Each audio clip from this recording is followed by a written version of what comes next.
Hey, what is going on there, everyone? Welcome back. So we've got the wicked Kawasaki ZX-9R back out again today. The clutch still hasn't been fixed yet. I'm still waiting on those clutch springs to arrive. But anyway, in today's video, we're going to discuss a video that was released by RevZilla about 6 months ago now, I think it was, regarding dropping the motorcycle. So it's a case of that's all I could have done is drop the motorcycle in that instance. And basically they said that it was the biggest load of BS that motorcyclists have ever came out with. But what if I said to you that that is exactly what happened to me? Well, I mean, it's only happened to me once, and this was when I was 17, I think. So I find it very, very interesting because basically in a situation where you know that you're going to have a crash, basically, the argument goes, is it safer to stay on the motorcycle and try and brake as much as you can, or jump off the motorcycle?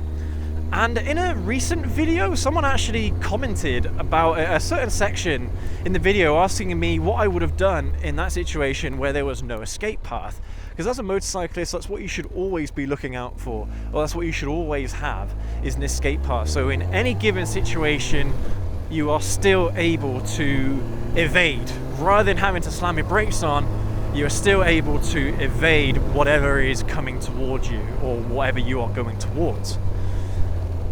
And well, I responded to that as if I couldn't brake, if there wasn't enough braking distance, then I simply would have tried to drop the motorcycle, try and jump off it and try and drop it. That's what I would do. And the argument on the RevZilla video, which I'll leave linked in the video description for you so you can check it out, and then you can make up your own minds down in the comment section below. Basically, they argued that even if that was possible, because basically in the time that you've got, there's no way that you would be consciously able to jump off a motorcycle and drop the motorcycle in the event of a crash. There's simply no way that you'd have the reaction time to be able to do that. And basically as well, that tires are going to have a much better time of slowing you down than if you jumped off the bike. So it's a case of, well, you might as well stay on the bike. And and they were basically comparing the grippiness of the tires to your clothing, you know. And they said there wouldn't be any point. So it's a load of BS. And that's basically the gist of it. Now, I am not going to claim that I did that deliberately. In my experience, I didn't do it deliberately. So, well, I'll kind of explain what went on. Actually, no, this happened to me twice. Yeah, this happened to me twice. All right. Okay, so the first time I was on a scooter. So this was when I was 16. And it was in the depths of winter.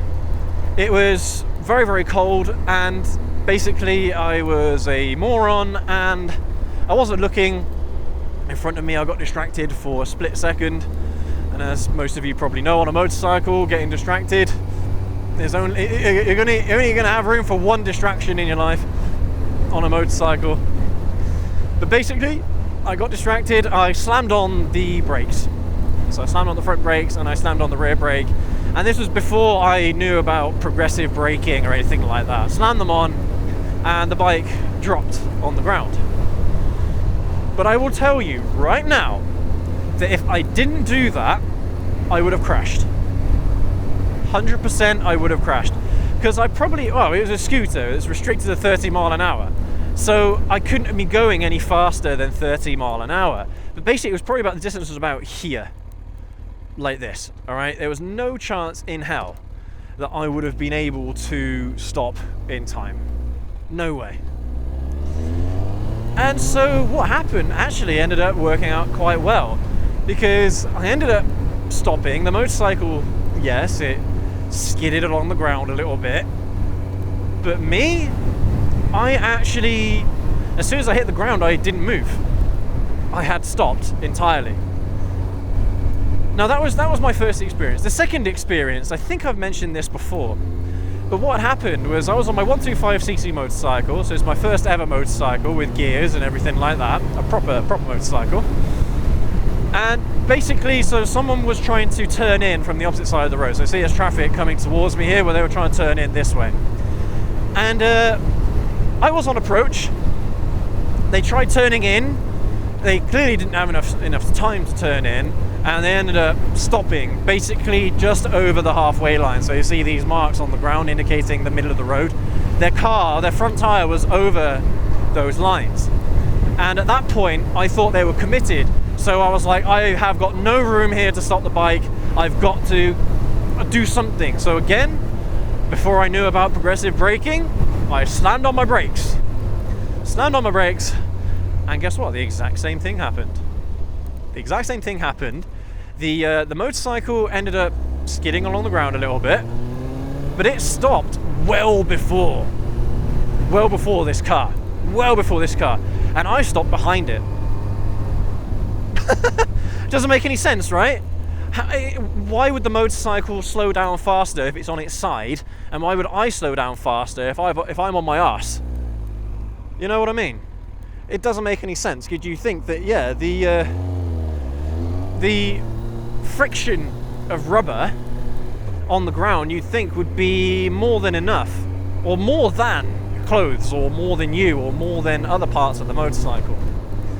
And even though in that instance I would have been able to slow down enough, because of course the person didn't actually turn in, they didn't block me, so from my point of view, my reaction was a little bit preemptive, a little bit too preemptive, and I didn't have to do that in the end, which is a real shame. But basically my point is that even though those instances weren't deliberate, and people who say that, oh, I just had to drop the bike, I had to jump off, the one thing they do mention on that RevZilla video is basically that is riders trying to save face, trying to turn their really embarrassing story into a heroic one, you know, that they had no choice, they had to drop the motorcycle. And I totally agree with that. That is absolutely the truth, because even in my situation, where I didn't have a choice but to drop the bike, it wasn't because I had a choice. The motorcycle made that choice for me, because I jammed on the brakes. And I bet you that in those situations, that's exactly what happens to the riders in question. I absolutely guarantee that that's what happened, that they decided to slam on the rear brakes, slam on their brakes, and and yeah, the bike basically just dive bombed into the ground, right? And they got thrown off. Pretty much, I bet you that's exactly what happened in those situations. I can't think of any other way where they would have actively thought, oh, I'm not able to stop in time, I've got to drop the bike. No, that thought process did not go into my brain either, in my scenario, in my experience. No, that thought process did not go in my brain whatsoever. If I'm being totally honest, I didn't drop the bike because it was the only choice I had. It was the only choice the motorcycle gave me. After I'd already locked up the tires, after the motorcycle was already diving towards the ground, you know. But the point they make regarding, well, the whole thing about, you know, tires will slow you down a hell of a lot better than your butt will, than your clothes. That I actually disagree with, because I tell you right now, in either of those situations, if the obstacle was in the way, I would not have been able to slow down enough in the distance that I had. Wouldn't have been able to. Even if I did do progressive braking, I would not have been able to make it. Simple as that, because the distance, there simply was not enough brake distance to stop in time. Simple as that. And these were both Chinese motorcycles as well, so I'm not saying I didn't make any mistakes and it's all the bike's fault, but the brakes on the Chinese bikes were absolutely garbage. So I am going to point that out there.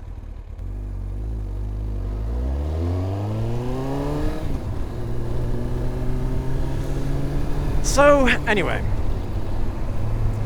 so as far as the whole oh, I had to do it, I had to drop the bike argument, no, I totally agree.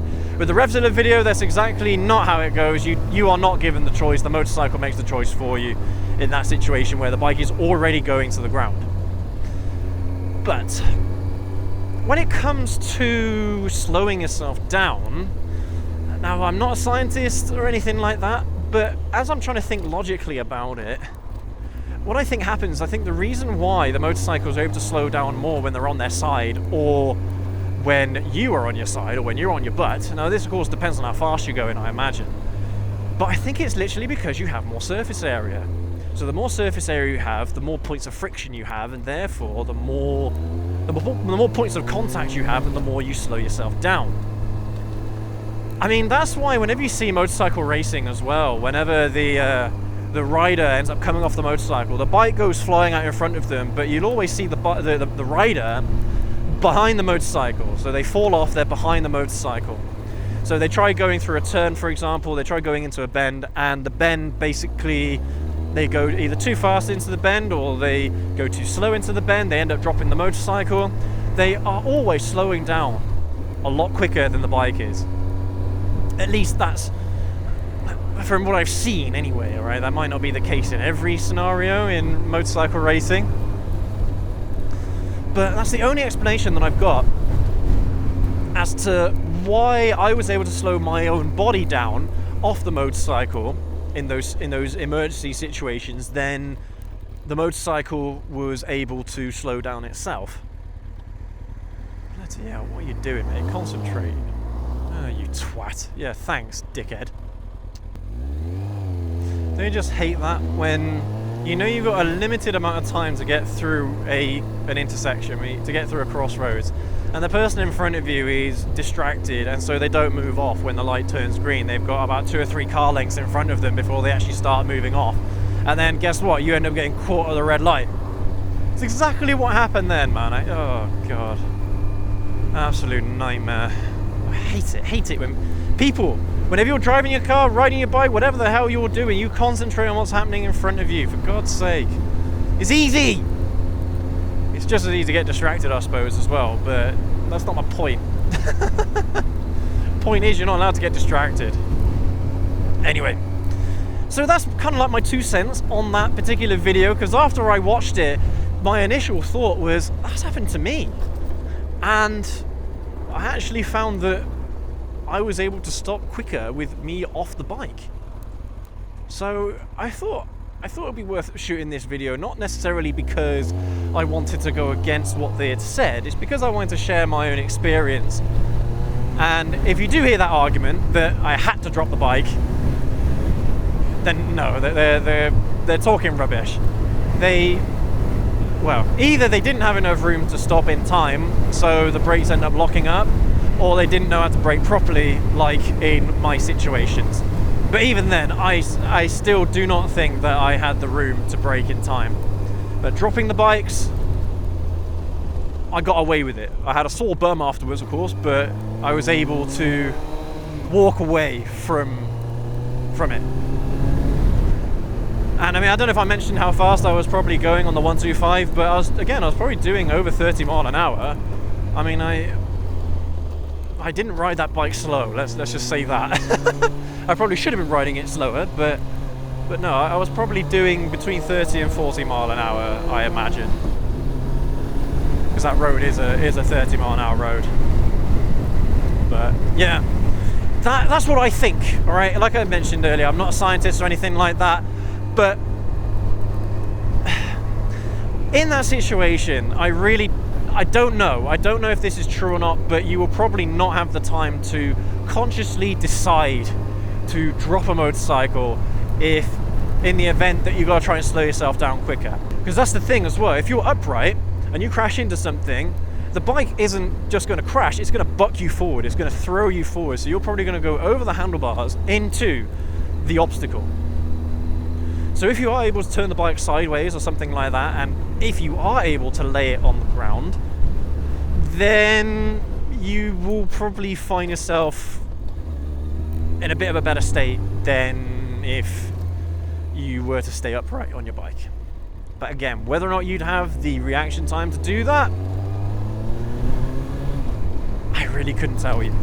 I don't think you do, I don't think you would, and maybe jamming on your brakes is actually probably the best thing to do.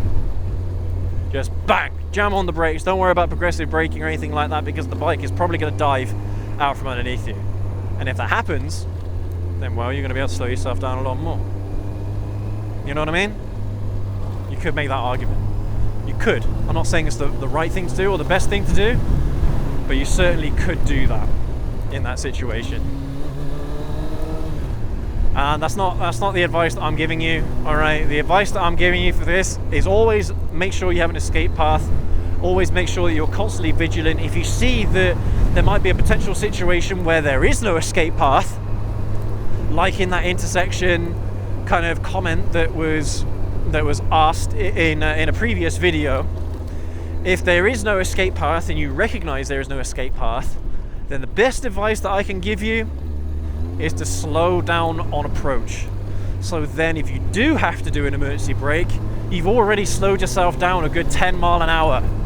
So it makes your job a hell of a lot easier, makes the brakes job a hell of a lot easier, and you should be able to give yourself plenty of time to stop. Yeah? So that's why you have to have constant analysis of what's going on in front of you, constantly aware, constant awareness. Yeah? So if in a situation right now where there's a car that was trying to turn in, so a car that's on the opposite side of the road coming this way, and they were trying to turn in front of me, if I saw that that's what they were trying to do, then I would slow down on approach. Like on this mini roundabout here, say for example there's a car, I'm slowing down already. Look, if that car there is turning inwards, then I have plenty of time to stop if I absolutely needed to. That's my attitude towards that situation. If you ever find yourself in one of those situations, you want to give yourself the best possible chance of stopping with both you and the motorcycle upright and on the bike.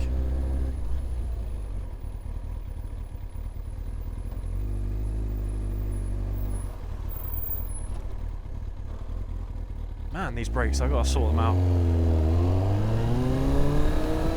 They have a lot of bite.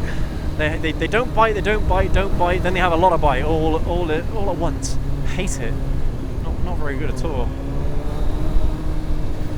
Even though this clutch is buggered, I'm going to try pulling a little wheelie here.